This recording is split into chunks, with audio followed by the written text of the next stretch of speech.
José, estamos comenzando una nueva vuelta por el mundo, aquí en Hungría, estamos en Budapest, pero un viaje también mezcla con Rumania, un nuevo viaje medieval contigo, pero en esta ocasión lo que nos convoca es una nueva sesión de conversaciones con la vuelta, donde vamos a hablar del próximo viaje que se nos viene, porque ya estamos viviendo uno, pero se nos viene otro viaje que es espectacular, que tiene que ver con la España medieval, que es un periodo que España no se conoce mucho, o no se habla mucho, o no se entiende realmente.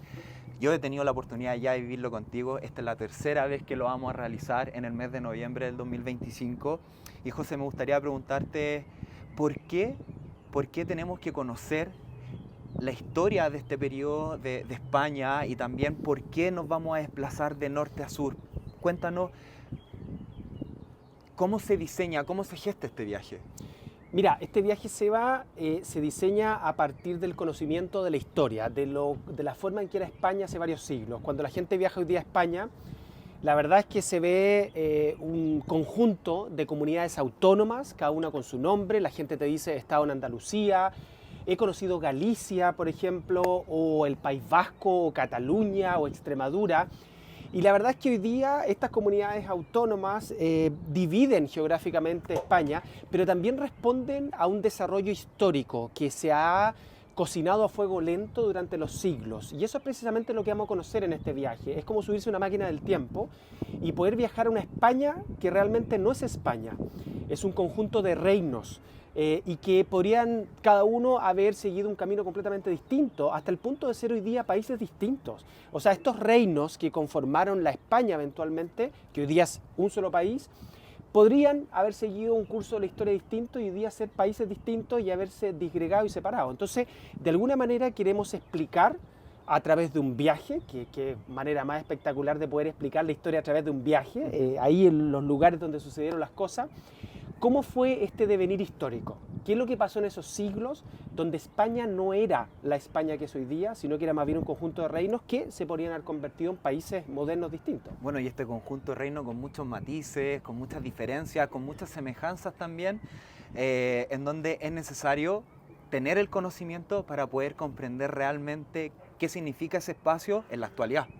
Exacto, y mira, aquí estamos a orillas del Danubio y mucha gente cuando viene a Budapest, por ejemplo, piensa que esto es una sola ciudad y lo es a partir del año 1873. Ahora, hace muy poco tiempo. Claro. O sea, si tú lo ves en el transcurso general de la historia es muy poco tiempo, pero esto antes eran tres ciudades distintas que a fines del siglo XIX se reúnen para formar una sola ciudad.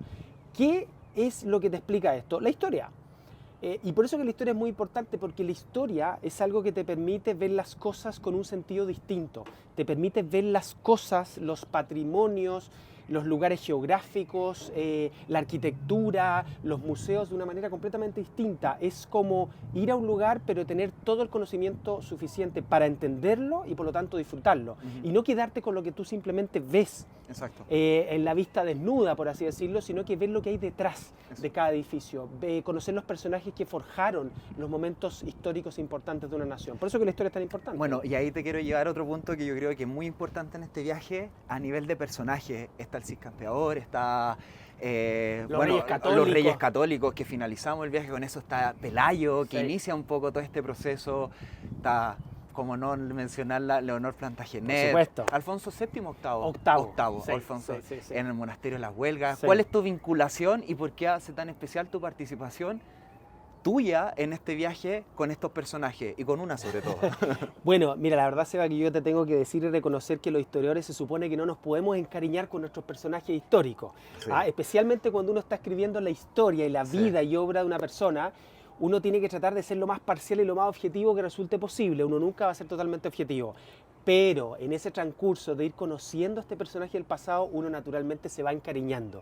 Y a mí en particular, de todo lo que vamos a ver en el viaje, que es fabuloso, que es fantástico, que es súper importante, me interesa algo que tal vez es mucho menos conocido para la gente y que tiene que ver con esta pareja real, estos dos reyes que se murieron el mismo mes del mismo año, en octubre del 1214. Amor puro. Amor total, puro, o sea, se murió él, Alfonso VIII de Castilla, y se querían tanto, se amaban tanto, lo que no era tan habitual dentro de los matrimonios del mundo medieval, que ella se muere prácticamente 30 días después.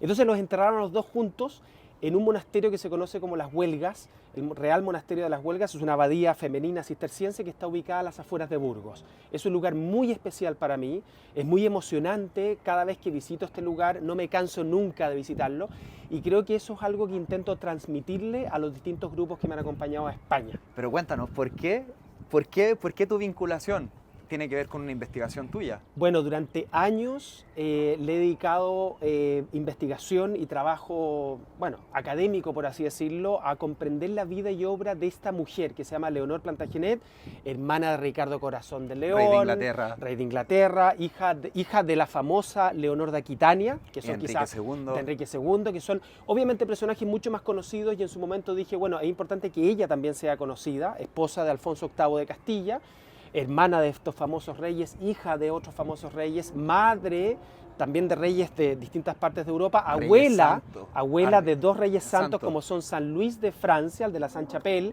y San Fernando III, rey de Castilla y León. O sea, los únicos reyes santos de dos naciones muy católicas como son, o históricamente católicas como son España y Francia. Entonces, la historia de ella se tenía que conocer, alguien la tenía que escribir y por lo tanto alguien la tenía que investigar. Y por eso que me dediqué durante años y salió un libro publicado hace algunos años que está disponible también ahí justamente en el Monasterio de las Huelgas en Burgos, y que yo hago un intento por relatar de la manera más completa posible lo que es la vida y obra de esta gran mujer del mundo medieval. Así es, qué rico, y nos está pasando también en este viaje cómo tú vas vinculando con otros personajes, con otros territorios, con otras historias, pero está todo, sobre todo en la Europa medieval, está todo muy vinculado, y ahí uno se salta en diferentes periodos, zonas geográficas, y eso lo hace súper especial. España como destino, como actual para nosotros, para los latinos, es un destino cercano, es amigable. No es difícil recorrerlo por sí solo, pero yo creo que todos los elementos que ya hemos ido mencionando lo hacen un viaje especial, y que es necesario hacerlo junto a la vuelta y con José Manuel. Además tiene otras características que va más allá de lo histórico y de todo lo que tiene que ver con el tema cultural asociado al periodo medieval, sino que también es que recorremos diferentes áreas geográficas, diferentes ecosistemas. Partimos en el norte de España, en Galicia, en Asturias, donde está ese verde impresionante, un clima más fresquito, por decirlo de alguna forma, pero terminamos en el sur, donde los olivares están en toda su extensión. Como más mediterráneo. Más mediterráneo.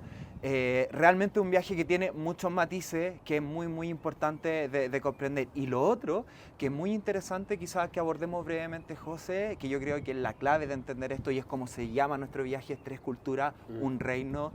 Aquí pasó algo súper particular, que generalmente la gente no lo entiende o no lo conoce, pero aquí en España, los antiguos reinos de España, convivieron las tres culturas de manera súper amigable, súper cercana. Hubo un sincretismo cultural muy interesante que se ve en diferentes visitas y patrimonios y muebles que nosotros vamos a visitar en este viaje. ¿Qué pasa? ¿Por qué aquí las tres culturas conviven de esta manera hasta que llegan los Reyes Católicos? Claro, mira, la verdad es que es una convivencia que obviamente es parcial. Hay momentos de conflicto, evidentemente, hay momentos de intolerancia, eso ha pasado siempre en todos los siglos de la historia, no solamente en la época medieval.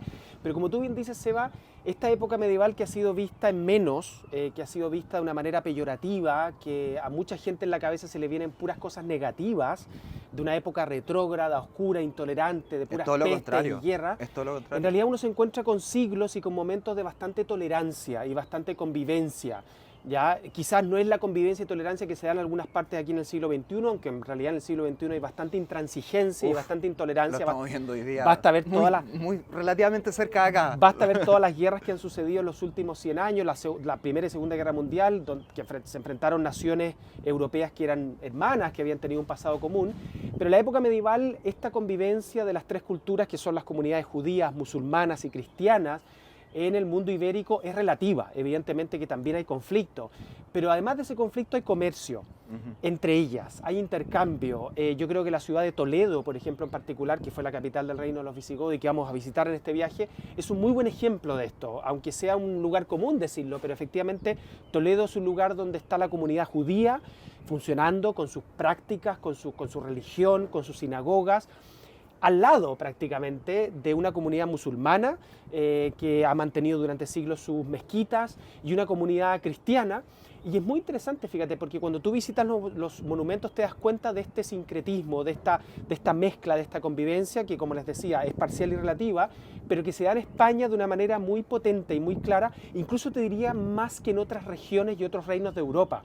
Entonces siempre a mí me ha llamado la atención, y yo creo que es producto de la leyenda negra que se ha inventado en contra de España fundamentalmente, que se vea a España como un país quizás tan tajante o tan intransigente dentro de lo que es la cultura europea, cuando es precisamente en la península ibérica, no solamente en España, sino también en Portugal, donde se produce una relativa convivencia y transigencia, por así decirlo, entre comunidades que en otras épocas de la historia han estado bastante más enfrentadas y en mucho más conflicto. Exacto. Entonces, sin estas tres culturas, realmente, si uno no tiene ese conocimiento, no se entiende cuando tú vas a Andalucía, no se entiende cuando tú te mueves por Castilla-La Mancha, no se entiende cuando te mueves incluso por Madrid, que es una ciudad hoy en día muy vanguardista, muy del siglo XXI,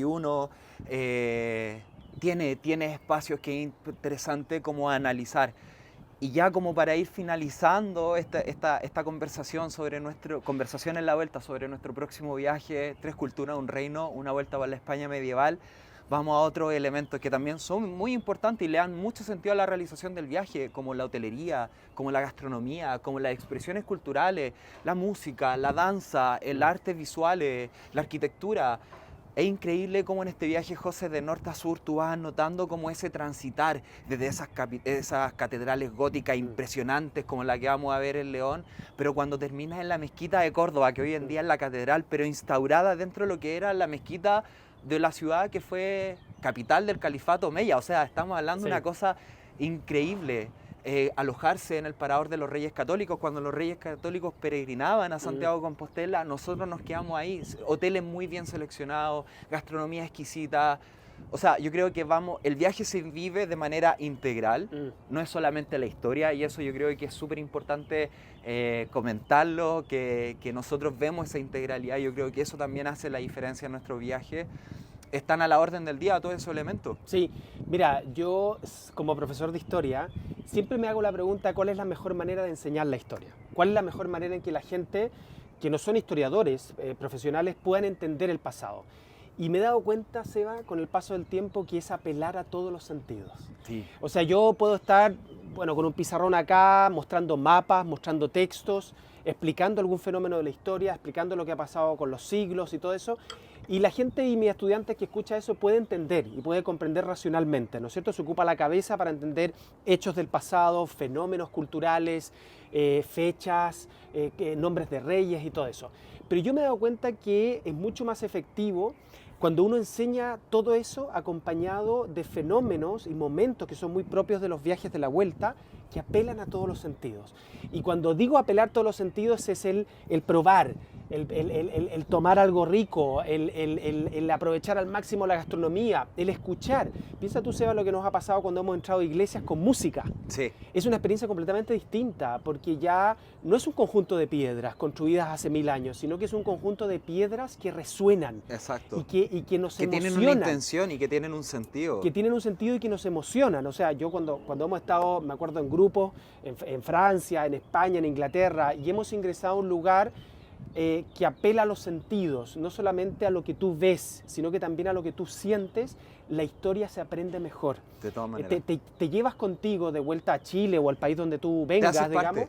te hace parte y te hace vivir la historia. Yo creo que ese es un poco el concepto, quizás es una cosa un poco cliché, pero realmente tú vives la historia, no solamente aprendes racionalmente fechas, nombres de dinastías y estilos arquitectónicos, lo que sea, sino que tú vives la historia. Y yo pienso que lo que se vive se aprende mejor, De todas maneras. se asume mejor. Y pasa una cosa que es súper interesante, Seba, que yo creo que está un poquito en la esencia de los viajes que hacemos con la vuelta. Nos transforma la vida. Ese es el punto, porque uno no viaja simplemente para conocer cosas, porque eso es un acto intelectual. Uno viaja para convertirse de a poco en otra persona. Y cuando uno dice, pucha, los viajes nos cambian, la historia nos cambia. Y un viaje nos va a cambiar mucho más en la medida en que entendemos bien y vivimos la historia de una manera muy comprometida y apelando a todos los sentidos. Sí, y esa vinculación no se da solamente con el espacio, sino que se da con la gente que reúne estos viajes, porque independiente si vienen de Colombia, de México, de Perú, de Chile, por sobre todas las cosas, sean diferentes grupos etarios, que tengamos diferentes edades, que tengamos diferentes formas de pensar, de ver la vida, hay elementos que te unen. Hay un elemento común. Sí, y esa vinculación es exquisita. José, muchas gracias. Los dejamos a todos invitados a que puedan sumarse en alguna instancia a la vuelta, por sobre todo en este viaje. Y no me quiero ir sin dejar de mencionar, me voy a acercar un poquito, la línea Granito de la Viña Buchón. Este es un blend Cabernet Sauvignon y Carmener que estamos disfrutando, un vino chileno aquí en Hungría, en Budapest. El Danubio, el Parlamento, realmente estoy muy emocionado de estar aquí, José, contigo, explorando el mundo y seguir disfrutando de esto que te entregan los viajes de la vuelta. Mucho sentido, mucha experiencia, muchas sorpresas y por sobre todo mucho conocimiento que yo creo que, como bien decía el José, cuando tú entiendes, generas esos conocimientos y te vinculas, las cosas te empiezan a cambiar de perspectiva mucho. Uno se transforma. Así Exacto. que, José, salud con un pedacito de Chile, aquí a miles de kilómetros de distancia, disfrutando de este maravilloso lugar y de este maravilloso vino. Así es. Nos vemos, que esté muy bien. Adiós.